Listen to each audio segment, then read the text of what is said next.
Good morning, everyone, and welcome to our first webinar of the MetaHeritage project. MetaHeritage is an i3 capacity building project that wants to test innovative business models and explore approaches such as the heritage routes in the metaverse to mobilize cultural as well as corporate heritage and digital technologies for innovation and economic growth across European regions. And today we have our first webinar in which we will of a series of webinars in which we want to see how to unlock networks, for example, on an EU level, but also regional networks for cultural heritage, tourism, and digital innovation. And the aim of this webinar series is to help SMEs and organizations to actively engage in collaborative platforms, also benefit from it. And today we want to start by looking at regional strategies, namely smart specialization, and how companies and organizations can align with them and benefit from partnerships that arise from them, such as the i3 thematic partnerships. But of course, specialization can also be expressed, for example, in national and regional networks. And to explore that, we have an example with us from Germany today, the Competence Center on Creative and Cultural Economy of the German government, to also give you an example on that. So welcome, everyone. We are very happy to see you today. My name is Nina Hoppmann. I'm project manager at the European Clusters Alliance, one of the partners in the consortium, and I will lead you through the session. And we also have great speakers with us today, who I'm going to quickly introduce. First, Antonia Warwick will give us an introduction to our project, MetaHeritage. Then we will hand over to Tomislav Pinter from DG Regio in the European Commission to explain to you what is smart specialization, what does it entail, and what are also the opportunities to engage in platforms that arise from them. And we have one example with us, the Virtual and Smart Cultural Tourism Partnership, which Manuela and Elodie, also from our MetaHeritage project, will present to you, as well as the different activities that the partnership is developing. And from the German example, we will have Frauke with us from Prognas AG to give us this example. We do have the Q&A function active and also the chat, so please make use of that. We hopefully have time for some Qs and some A's from our side after the presentations, but if you're sending questions, we will also try to answer them during the presentations. And Antonio Novo, the president of the European Clusters Alliance, will also have some closing words for you at the end of the webinar. Just some housekeeping rules. Please note that we are recording this webinar and we are going to be, this will be available for playback on the MetaHeritage website. So please be aware of this. Do ask your questions in the chat or in the Q&A, and please make use of the chat. So add your comments, be active. And what we are also going to do is we're going to use Slido at the moment to gather your feedback and to gather some insights from you. But with that, I want to hand over directly to Antonia to give us a short introduction to MetaHeritage. Thank you, Antonia, for being with us. Thank you, Nina. Good morning, everyone. My name is Antonia, and I'm from the Time Machine organization. So we're also one partner of this exciting European initiative. In total, we're 15 partners from all across Europe. And as Nina already mentioned, MetaHeritage stands for the metaverse and the heritage roots as innovative approaches for networking, capacity building, and interregional investments. It's a project funded under the Interregional Innovation and Investment Instrument, and it brings together partners from across Europe to bridge innovation and cultural heritage. Next slide. Okay, no, that's a good slide. So the MetaHeritage project connects regions with different development levels. We have 7 different regions, including the Azores as outermost region, northern Portugal, Galicia, Thuringia, Saxony, Emilia-Romagna from Italy, and then also Vienna and Brussels. The idea is to test new business models and out-of-the-box innovation using cultural and corporate heritage as a driver for growth. And essentially, we're exploring how digital transformation can strengthen regional collaboration and innovation capacity. Next slide, please. Coming to our main missions. So our missions are threefold. We want to promote sustainable growth by linking digital innovation, heritage tourism, and entrepreneurship. We want to connect regions and actors, meaning heritage organizations, SMEs, clusters, universities, or also public authorities. We want to bring them all into a shared innovation network. And also reduce regional disparities. So ensuring that less developed and outermost regions such as the Azores, northern Portugal or Galicia can also benefit from innovation and investment opportunities. So in other words, yeah, we want to use heritage as an engine for innovation as well. Next slide, please. And what does this mean in practice? So the MetaHeritage project offers a number of concrete activities. For example, capacity building and networking events such as this webinar today. We have a couple of upcoming webinars as well. We will also share upcoming events through our social medias and also on our website. We are developing business cases and pilot actions in which we also involve heritage routes. And we're working on the MetaHeritage map and platform, for which some of you have already signed up for. And we want organizations to register there and they can showcase their work and connect also with fellow peers. And finally, digital tools and innovation support should help partners to explore, for example, 3D, AR, or metaverse-based experiences. Next slide, please. So the benefits for our participants, for SMEs, museums, local heritage initiatives, this means you have like very tangible benefits. So you can gain and have a greater visibility across Europe through our network and through our map and just through the platform. You have access to innovation resources and digital tools as well as guidance. And you have the opportunity to connect with regional innovation ecosystems, clusters, also potential investors across the 7 regions or like across Europe in general. Next slide, please. Looking ahead, this project will run until the end of 2026 with a strong focus on building a community that should last beyond the project's lifetime. As already mentioned, we will have upcoming webinars. So please join our network if you haven't done so far, because then you can stay updated also with our newsletters on all the upcoming material we will also share within our community. Next slide.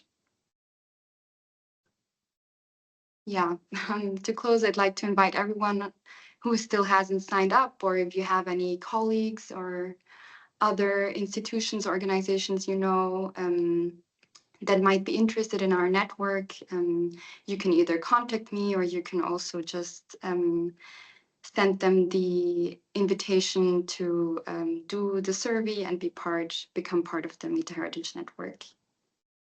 That's it in a nutshell. Thank you, and I will give it back to Nina. Thanks, Antonio, for a brief overview of what is planned for MetaHeritage. To deep dive now into our topic of the day and how to see how regions can grow their competitiveness and what this can also mean for the SMEs in the organization. We are very happy to welcome Tomislav Pinter, a second national expert in DG Regio of the European Commission, to explain to us the smart specialization approach. So thank you, Tomislav, for being with us. Thank you, Nina, and good morning to the all participants. I'm really sorry that I missed your kickoff meeting, because this sounds so interesting. I'm not saying that other projects within the I3 instrument are not interesting, but this is really something unique, so to say. So I'm happy to share some notes and ideas about how we see today the role of smart specialization. I will also explain something on the smart specialization community of practice, which is instrument and a way how we something that we designed to help you, and you are of course more than welcome to use it. Next slide. So to start, let's say something about smart specialization, although I think many of you are quite knowledgeable about this concept already. It's been around for some time. In a nutshell, smart specialization is the EU place-based innovation policy that helps regions focus investments on what they think is their strongest area of potential. And it connects businesses, SMEs, academia, public authorities around shared priorities. So those priorities that are actually written and stated in the smart specialization strategies across regions and member states. And the idea is to strengthen competitiveness. And what is new in this period, 21-27, is this focus on collaboration among local actors. And by collaboration, I don't mean only collaboration at local levels, but between local actors across the EU. And that's exactly what the I3 instrument is doing. So in your project, MetaHeritage, you have actors from all around Europe. And where are we now with the implementation of the smart specialization?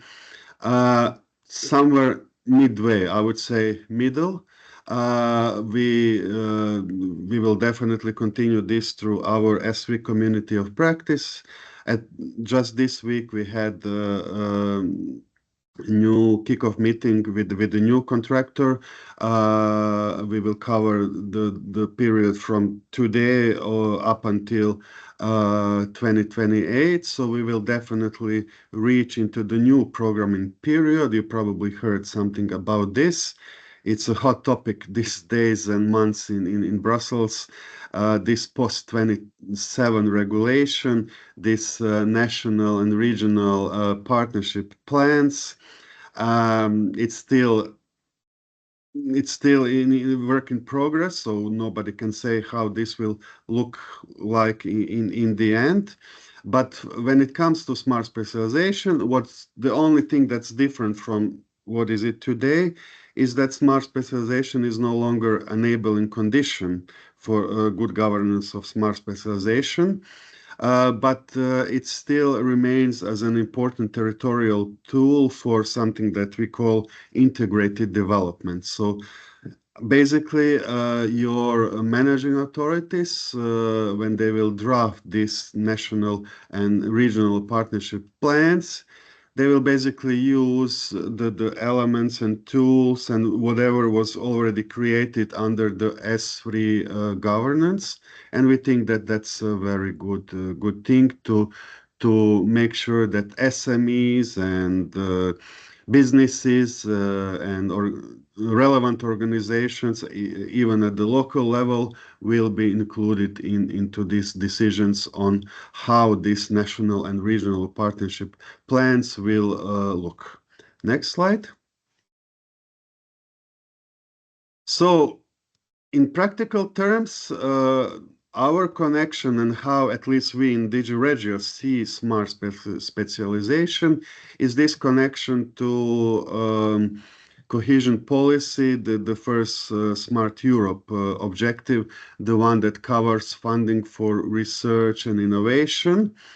And here is where smart specialization and good governance of smart specialization is enabling condition. And it has a number of criteria. One of them is also interregional cooperation and monitoring. So it's good that you are working on this and in a way complement what your national and regional authorities are doing with these main cohesion policy programs. So the whole story behind smart specialization is built around governance. It's built around stakeholder participation. So that basically we want to be sure that those priorities that you have in regions and member states are really coming out of this entrepreneurial discovery process. Basically, a number of meetings with all participants on the ground level, SMEs, businesses, universities, to make sure that priorities are really those that are important for your region and member state. And what are we doing here to provide support? We have this ESRI community of practice. It provides support on the ground from Regio side. We have these thematic smart specialization platforms, and if you go on the next slide. For the moment, there are 4 platforms with more than 40 active partnerships. I believe you are also part of one partnership. I will have a slide for that a little bit later. And we are quite happy to see that we have around 10 new partnerships added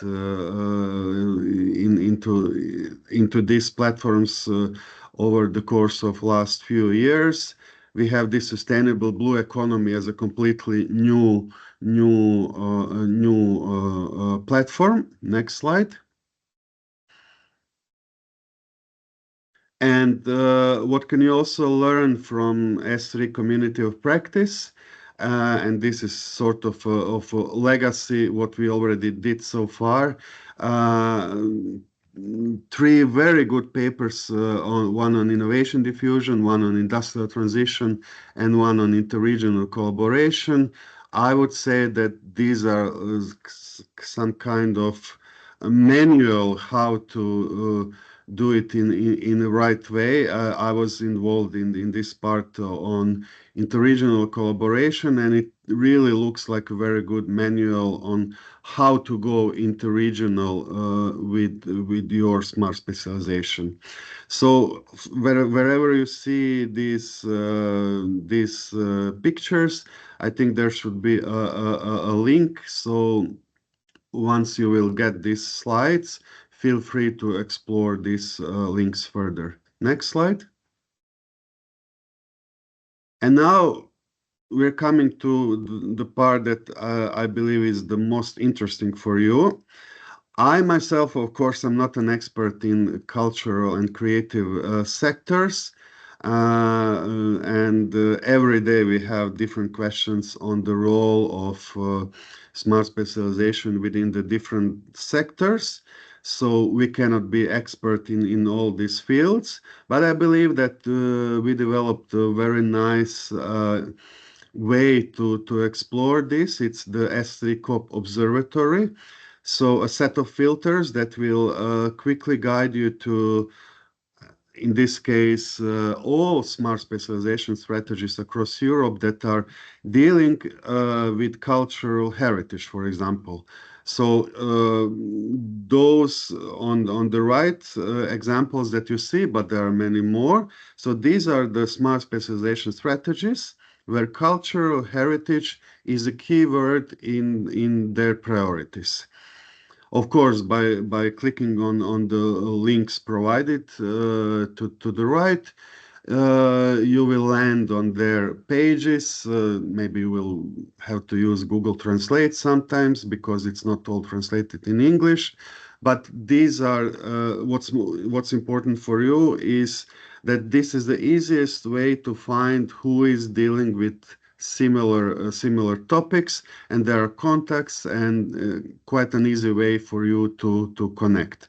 We are also developing something similar in even more practical way and English only for the iFree instrument. We are developing now something that we call partner search. So for the future iFree calls, you will be able to find those partners interested in and based around the specific topic. So you can also connect and apply together. Next slide. And I believe this is a quite important message. So what role do SMEs and organizations play, and how can they participate? So I created this as a summary of what I think is the most important and the most important and most practical way of how to get involved is through these different consultation groups that you have more or less in every region, every member state, and these S3 governance bodies, although it sounds complicated and a bit abstract, are actually like different councils. So each smart specialization strategy has some sort of a council, some sort of the governance body, and they all have a place to collaborate. They're more or less they more or less involve clusters. So you can, if you are a small SME, you don't have to go so high. You can check with your local cluster how to get involved.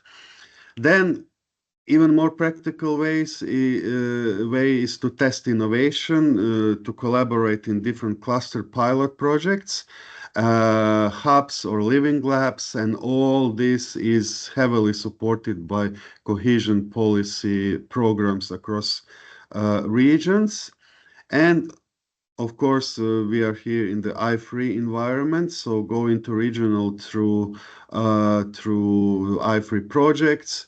There will be 2 more calls next year, and then 2 more calls in 2027. So more than enough chances for newcomers to participate.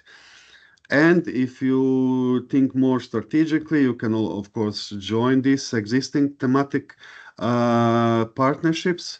So again, by simply searching through keywords and through topics, we have 2 partnerships among these 43 that are dealing with either cultural tourism or cultural and creative regional ecosystems. And of course, you can use the whole S3 community of practice. We will have different events throughout the next year, both, as I said, within this S3 community of practice, but also within the iFree instruments. So follow this to find out more. And last slide.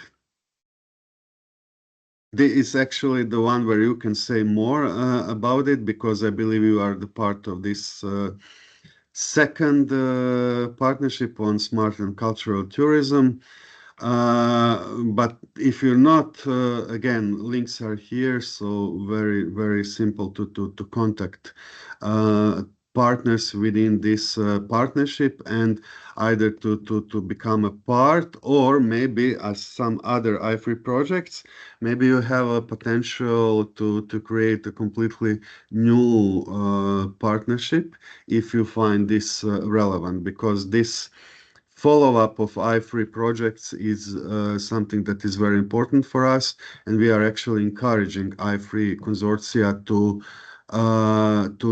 stay together even beyond the project with the help of this partnership.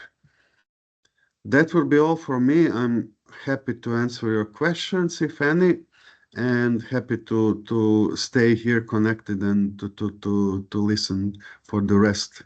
Thank you. Thank you very much, Tomislav, for this run through the S3 and the different opportunities that there are. Please, everybody, if you have any questions, put them in the chat and we will address them. I also see that the colleagues are putting up the links to what you also referred to in your presentation. Tomislav, feel free to also put in any additional links in the chat for the audience. Thank you very much. Just before we go to the next presentation, as a little icebreaker, as well for you, let's do some Slido questions. So you can either scan the QR code with your phone or you go to slido.com and put in the hashtag MetaHeritage to come to the polls. And this will be rather quick, just to get also your feedback and you involved. So you've heard about smart specialization just now from the presentation, but we also wanted to ask you and tap in to know whether you are already involved in any of activities related to smart specialization in your region, and whether this is new to you and never heard of it, not familiar with what the smart specialization strategy in my region looks like, or whether you are already very actively involved, which some of you are, well, that sounds great. And some have heard of smart specialization, but are not active yet. And polls are coming in, so please keep voting.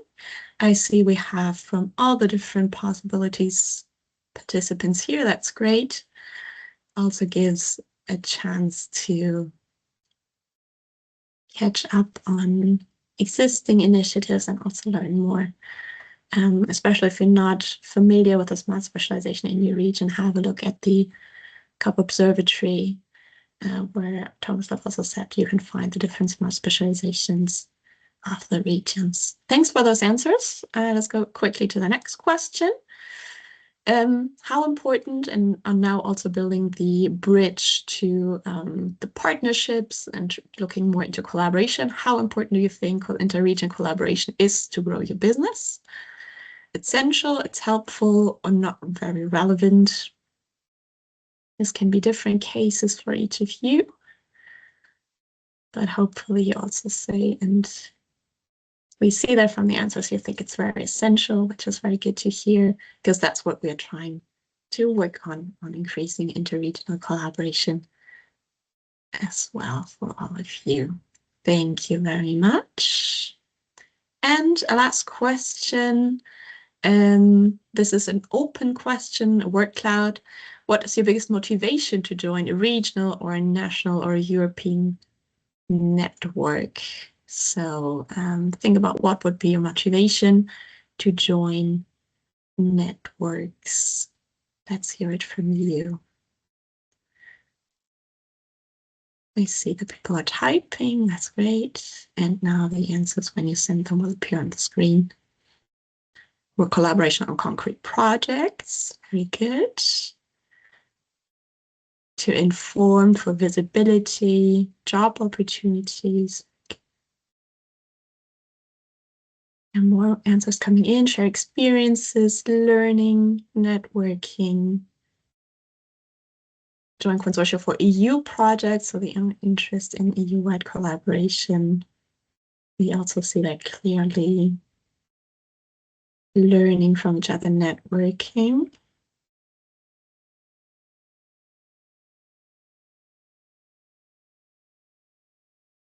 And we're seeing one more participant is typing. I will let him or her finish, and then thank you very much for the answers, your project collaboration, networking. So we see that your interest. Thank you.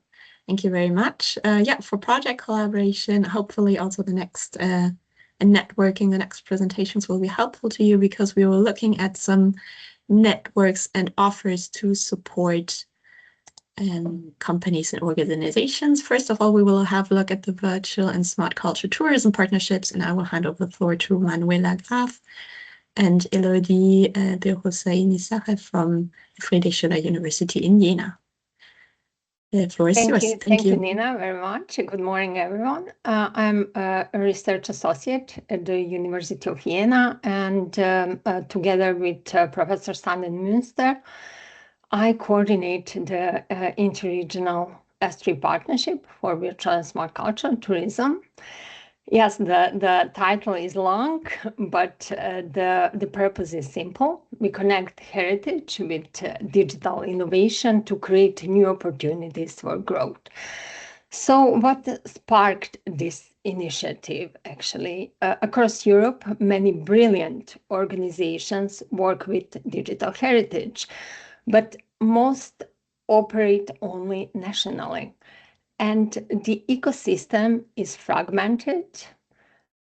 Great ideas rarely scale across borders, and we knew this had to change. So that's why the partnership was launched in 2021. The next slide, Nina, please. Today, 8 regions, almost 60 organizations are working together, united by a shared ambition to turn heritage-driven innovation into a real economic driver. Probably the key question now is how can interested stakeholders, like many of you, become part of this partnership. So membership begins at the regional level. The region must recognize that virtual and smart culture tourism aligns with its smart specialization strategy and confirm its interest in interregional cooperation in this field. Then a regional organization, such as a university, innovation agency, or cluster, must agree to coordinate activities and represent regional stakeholders. So if you are interested, the door is open. The next slide. Operating with Europe's smart specialization within Europe's smart specialization strategy ensures that our work is closely aligned with regional strengths and long-term development priorities. Next, here are some benefits for members. In essence, most partners join to extend their networks, combine resources for greater impact, and work together on collaborative innovation projects. The next slide, yeah. Because of its strategic relevance, the European Commission included the partnership in the S3 Industrial Modernization Platform, which means we are shaping the future direction in this field. So, but what we are doing, actually, the next slide, we are unlocking the full potential of digital transformation in heritage tourism through collaboration. We can share knowledge, mobilize investment, and build innovative value chain that no single region could create alone. So at the moment, the partnership functions as a collaborative network led by the University of Jena, Germany, and co-led by Crusoe from Spain, but without a legal structure. And our long-term vision is to transition into a Euro cluster or meta cluster, an official network supporting innovation, SME competitiveness, and internationalization. So we are actively building an innovation ecosystem. The next slide, Nina, please. Bringing together industry and SMEs, universities, public authorities, civil society, and cultural institutions. And this model ensures that innovation is relevant, applied, and socially grounded, what is most important. The next slide, please. And because it requires strong coordination across diverse players, we believe that meta-cluster model is the most suitable structure for managing cooperation and driving long-term impact. And there are several Euroclusters focused on culture and creative industries, rural tourism, and technology, but virtual tourism is a distinct field that requires its own dedicated structure. So we already have successful cooperation projects involving SMEs, just to mention a few. The next slide. The Heritage Innovation Lab connects digital solution providers with heritage organizations seeking transformation, and it showcases digital tools that help heritage organizations innovate and grow.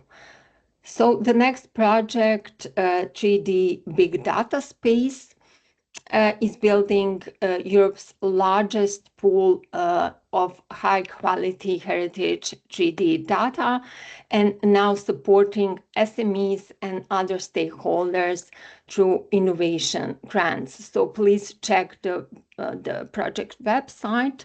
The call is open till the middle of December. The next slide. Nucleus project is a quite interesting example. It is the University of Vienna regional project, laid the groundwork for MetaHeritage project, actually.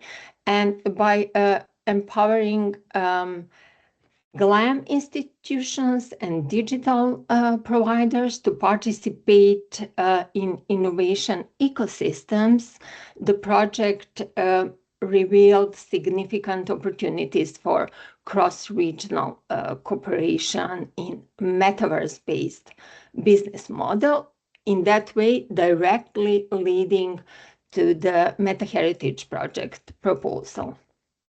The next slide. The MetaHeritage project emerged from this partnership, actually. Its core mission is to help less developed regions, such as Northern Portugal and the Azores, overcome innovation barriers and join European value chains. And we are focusing on strengthening regional innovation ecosystems, building capacity across sector and cross-regional collaboration, and testing two innovative approaches, heritage roots and metaverse, identified through previous research at the University of Vienna as quite promising. So we bring together those who create digital and heritage-based solutions. So that is supply. Next slide. Supply side with those who need them, such as businesses, destinations and public institutions. That is demand side to develop practical innovations. So as part of the MetaHeritage project, the University of Vienna is developing a comprehensive database of stakeholders involved in heritage-based innovation. So the first of its kind to our knowledge. And this should significantly enhance networking and support strategic planning across Europe, as it will finally give us a clear picture of the innovation capacities in this field. So my colleague Elodie will share more details about this and our similar initiatives. Okay, hello everyone. Thank you, Manuela. So I mainly work with data sets. I aggregate data and I analyze it in the framework of different projects. of the Friedrich Schiller University Jena. So I would like to present 3 tools, which hopefully will be of use for your projects, to develop new projects, to apply for open calls of the European Union. So first of all, we have the MetaHeritage mapping tool. Sorry, can you go back to a slide before? Yeah, thank you.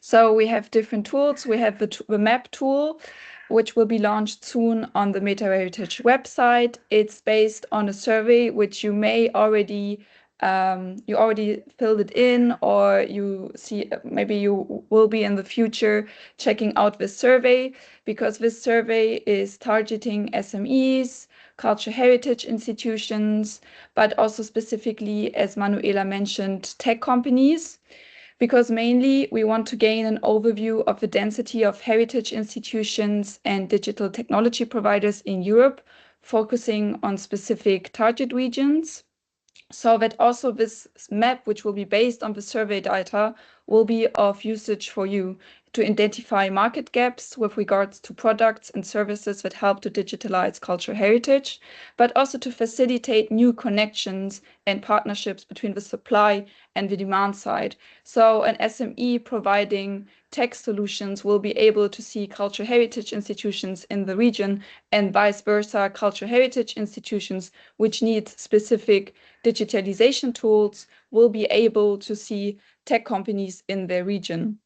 So if you participate in the survey, you not only provide us some data in order to create a map and to share this information with a wider audience, you will be also able to use this data for yourself to connect with new partners and to think about new projects together. So the MetaHeritage website, Nina, can you go please to the next slide, will be also used as a platform and where you can network once you registered and filled out the survey.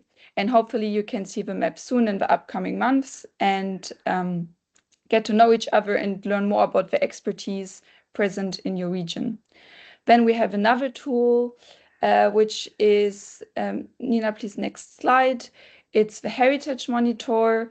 It's developed in another project and actually complements what I just explained. The Heritage Monitor provides aggregates a lot vast data sets from public entities about funding patterns, about data about the funding which happens in Europe, and you will be able to see which kinds of topics are funded, which heritage institutions and research institutions already received funding. Next slide, please. So there will be different scenarios available for your research. There is a funding tracker. You're going to be able to see different collaboration networks within Europe, but also see which topics are trending. So you can also analyze which kind of gaps there are. So if there are new interesting topics which come to your mind, which are of need, but are not already in the big picture of the funding tracker of the European Union, then this will be maybe your opportunity to connect with other stakeholders in the region and to apply for a European Union's call. So these scenarios are prototypes currently. They are already online and available, but sometimes they are under construction. And I would recommend to use Google Chrome because this browser works best for these prototype scenarios. And last but not least, we have a third tool, which is the 4D browser, which was originally conceived for historians. So the 4D browser is already online. You can access it through the URL that you can see on the slide. It aggregates spatially orientated points of interest in the past and in the future, also from the present.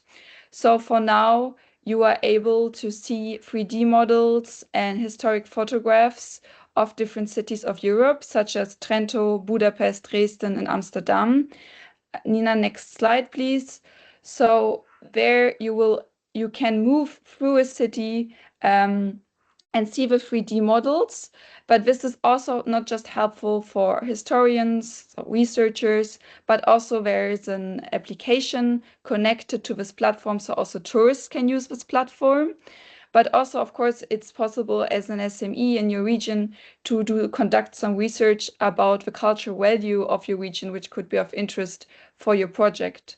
And in the future, we will collect data, or it's already ongoing. We collect data from public authorities about the SMEs and cultural heritage institutions present in the region. So we will complement this historical map, which you can see here, with a map showing the present situation of SMEs and cultural heritage institutions in your region, so that past and present can be analyzed and used by tourists, researchers, and SMEs alike. Next slide, please, Nina. So hopefully these repositories and the visualization will be of usage for your projects. And I can share with you the links in this chat right after the presentation, and you can check them out. And we are always happy to receive feedback, and it's a work in progress and under construction. So there is still possibility to integrate your feedback into the applications based on your needs. And yeah, please write your questions in the chat, and we are also happy to answer some of them later on.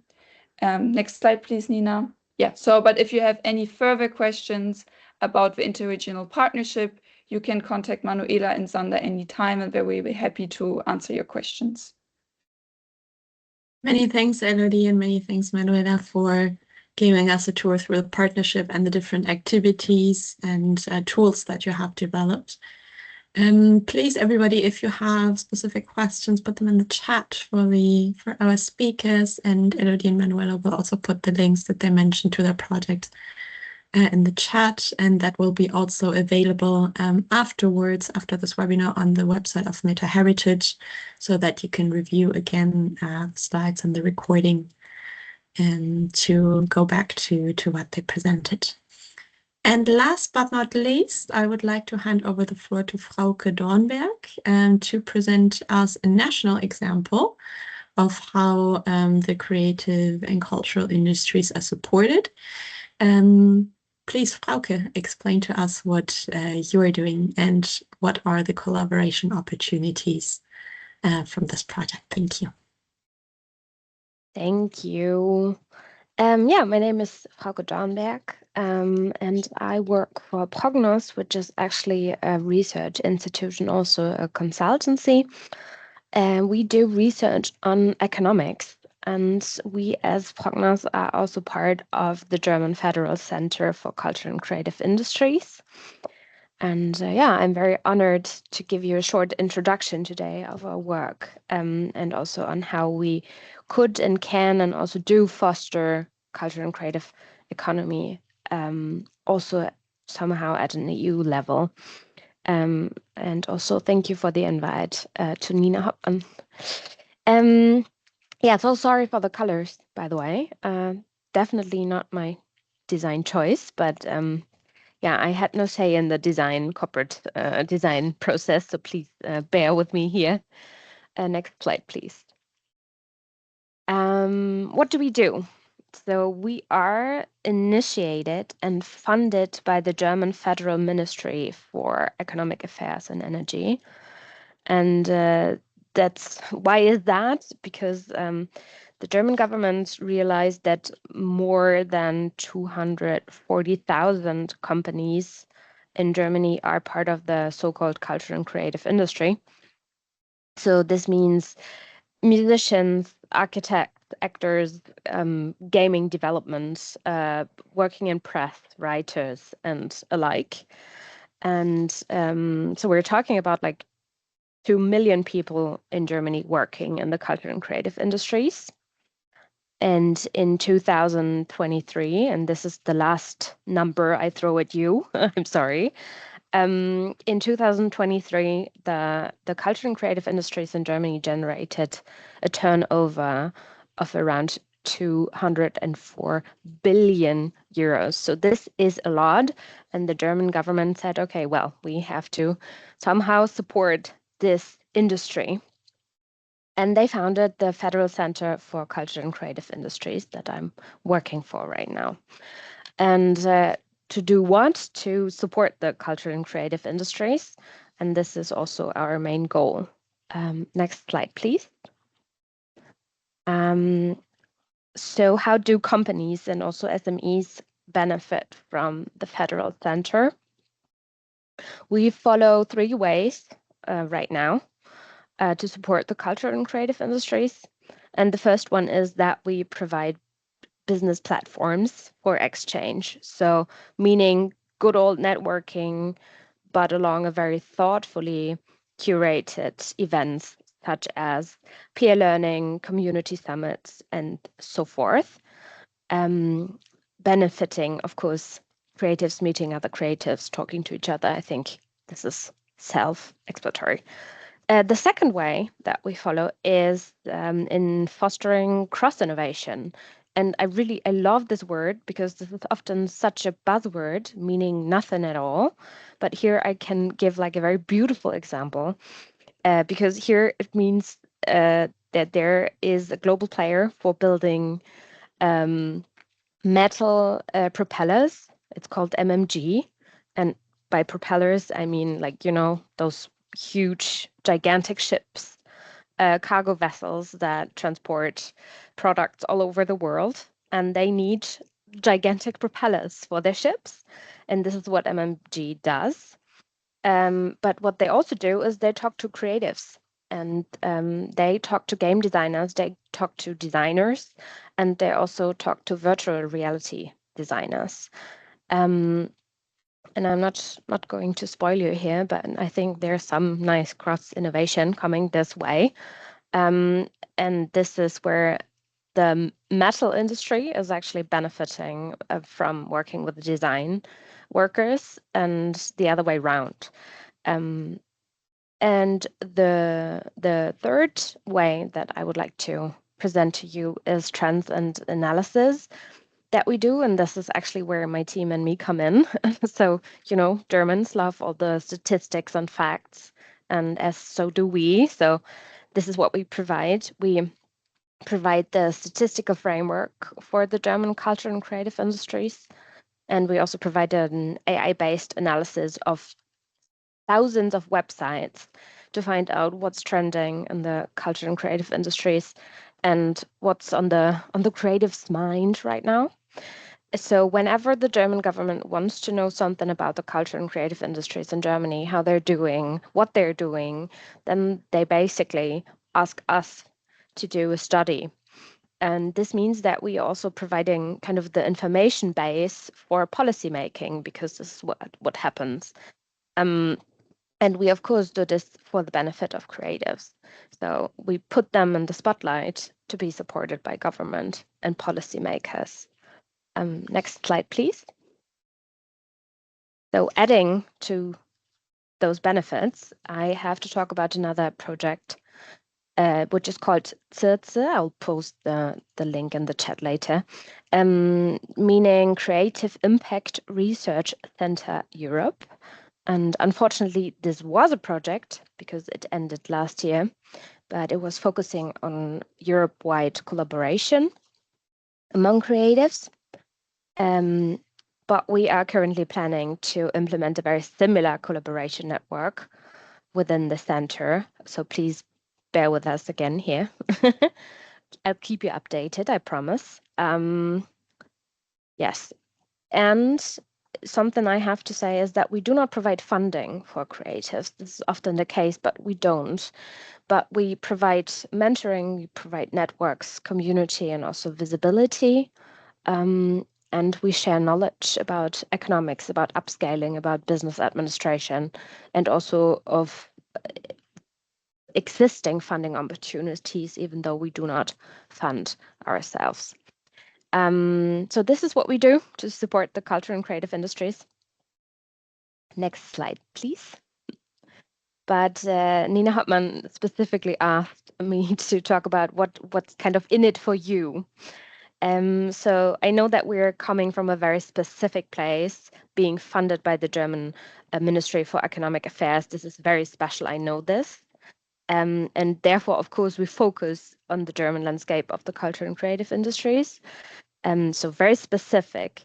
But I do see some ways for a Europe-wide benefits And maybe you see some opportunities as well that I haven't even realized yet. So please share them with me. I would love to hear them, actually. But the first way that I see is to do research on culture and creative industries makes you realize that there are like hotspots where certain creative industries are particularly strong, and that those locations are often very smartly specialized, using this term here. So I give you an example. So we have this city called Düsseldorf in Germany, and it's actually a location for gaming development, so for computer and online games, and for advertising agencies. And you find a lot of them here in the city. And those two industries, they often go hand in hand because, of course, game developers, they also need advertisement, right? So this is really nice. And often, or particularly the games industry, they need highly specialized workers, and they often do not come from Germany, but from very different countries all over Europe, for example. So this is, maybe you can also think of a region in your country where a certain creative industry is kind of concentrating on one spot, and where the economy surrounding is already benefiting from this industry, and the other way around. So yeah, this is also something that in the COP observatory that was introduced by Tomislav could also help with, because there you can actually locate which kind of industry is heavily located and based, concentrated. That's super interesting to look at in your own country even. And I have to say, it's often in areas that are very close to national borders, meaning that they combine a kind of regional strength that they have, and they combine it with cross-border collaboration. So this is a love story, actually, that is, yeah, not often told, but exists. And another love story that, and this is the last one, that I would like to share is the cross-innovation practice. And it's also the example that I gave. So can we match a Europe-wide company or even smaller like SMEs? Can we match them with creatives? Can we invite them to actually date, kind of, to exchange needs and ideas that nourish cross-innovation? And can you think of a company, of an SME that would be interested in such an exchange? Because I would definitely be. And yeah, now I look forward to listening to your ideas and experience. Next slide, please. And yeah, thank you for letting me blind you with the colors. Sorry. And yeah, thank you for listening. Thank you very much, Frauke, for giving us this example from Germany as well, on activities on supporting. I see that we are only have 3 minutes left in this webinar. I do wanted to check if there are any questions. So this is your chance to put any questions to the speakers in the chat. I see your Frauke is also putting the links to the support network in Germany, Kreativbund. And you also have the links from the different tools that Elodie mentioned that you can check out. If not, I will hand over to Antonio to give us some closing words on this webinar. So thank you for being with us, Antonio, and the floor is yours. Thank you all for joining us today, and a very warm thank you to our speakers and panelists for such a rich start to the MetaHeritage webinar series. We set out to connect the dots between smart specialization, regional strengths, and real opportunities for SMEs in cultural heritage. And I think that we have done exactly that. Let me begin by recognizing DigiRegio.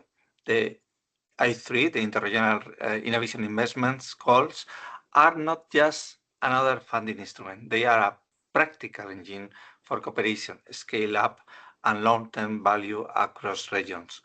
Your support to the heritage and creative sector is helping to turn ideas into investable, interoperable solutions that travel across borders, and uplift less developed regions as full partners in European value chains. What I heard today has a clear message. Interregional collaboration is essential, not a nice to have. Many of you told us in the live pool that working across regions is central to growing your businesses, institutions, and projects. You also told us why you join networks to collaborate on concrete projects, to learn from peers, to gain visibility, and to access European goals. That's exactly the energy we want to carry forward. We have also seen how smart specialization strategies provide the roadmap. It aligns what regions do with what is European priorities to be digital, green, resilient, and more competitive. And we heard a strong reminder from our colleagues that follow-up matters. I3 consortia should stay together beyond the life of the project, using partnerships like MetaHeritage to deepen our cooperation, widen participation, and accelerate adoption. That's the spirit we are building on today. Now, a word on tools and how to put today's insight to work. You have been introduced to 3 very practical enablers. The MetaHeritage mapping tool that will connect demand with supply and make easier to overcome the gaps. Okay, the MetaHeritage monitor aggregating public data to show funding partners, networks, and trending topics you can act on, and the 4D browser opening up spatially anchored 3D content that can spark new services, experiences, and research. These are not just showcases, they are working assets. They will help you find partners, shape proposals, and build investable use cases that can fit future I3 goals or other EU programs. The European Cluster Alliance is honored to participate in this project consortium. Clusters are built to do exactly this, translate ambition into collaboration, make it easier for SMEs to join interregional value chains and turn pilots into markets. So, before we close, 3 simple, very simple call for actions. Complete the survey. Register on the collaborative platform.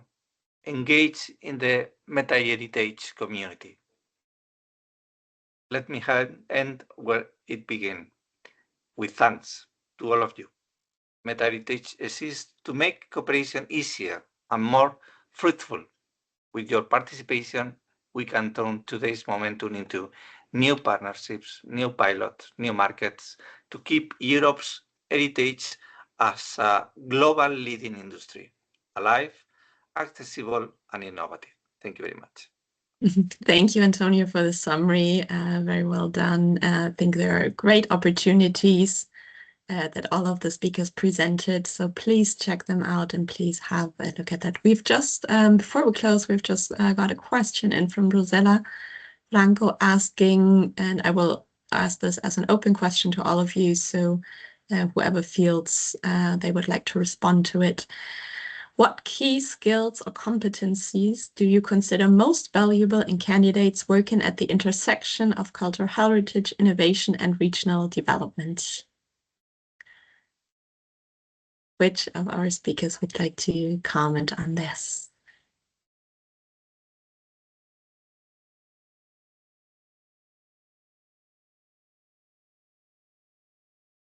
I repeat the question.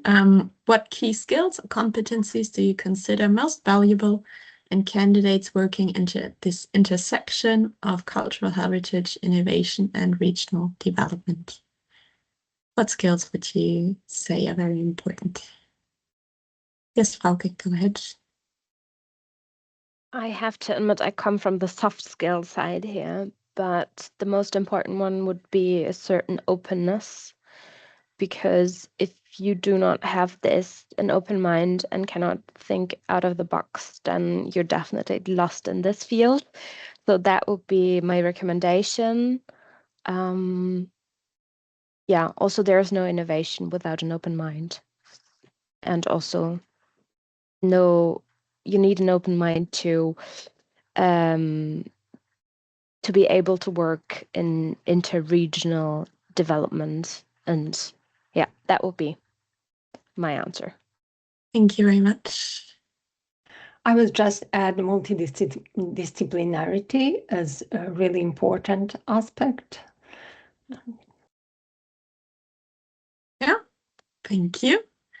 And Tomislav, you've also put on your camera. Maybe you also want to comment. Well, maybe more from the policy side and from what I saw over the years with the I3 projects, 70 of them to be more precise. So it's the key skills for companies are the ability to combine creativity with all these things that are important these days, like digital know-how, entrepreneurial thinking, and collaboration across regions and disciplines to turn what you do, cultural assets, into sustainable innovation and growth opportunities. Thank you very much. And thanks to all of the speakers for being with us today. And thanks to all of you, the participants, for listening and for sharing your time with us. We hope that you have gathered some useful insights into regional smart specialization and also into some practical tools. I just got another question, so hopefully you do have 2 more minutes. I would like to address that. According to your experience, what kind of challenges did you find for engaging stakeholders and managers in cultural heritage innovations? What kind of challenges have you experienced when engaging stakeholders and managers in cultural heritage innovations? Would somebody like to take that? Maybe Manuela and Elodie from your previous projects. Maybe you can share some insights. A lot of challenges, of course, but let's single out networking. It's really hard to link a huge number of stakeholders, but really important for heritage-driven innovation. So that's why we are trying to map all the stakeholders through the MetaHeritage project. And sometimes from the stakeholders' perspective, it's really hard to align with regional priorities. Also to connect with inter-regional innovation actors and to collaborate across sectors. So it's quite challenging still now. And we're working on it to make it as effective as possible. So thank you for that. Let me just quickly see whether there's any more question coming in. If not, I'm going to close this session. So again, thank you very much to all the speakers and to the audience for listening in. Thanks for being with us, and we hope to see you at the next MetaHeritage webinar. We're going to publish the dates soon on the MetaHeritage website, so stay tuned, and we are looking forward to seeing you again and to collaborate. Thank you. Thank you, Nina. Thank you. Bye. Thank you, Nina. Bye. Bye. Thank you. Bye.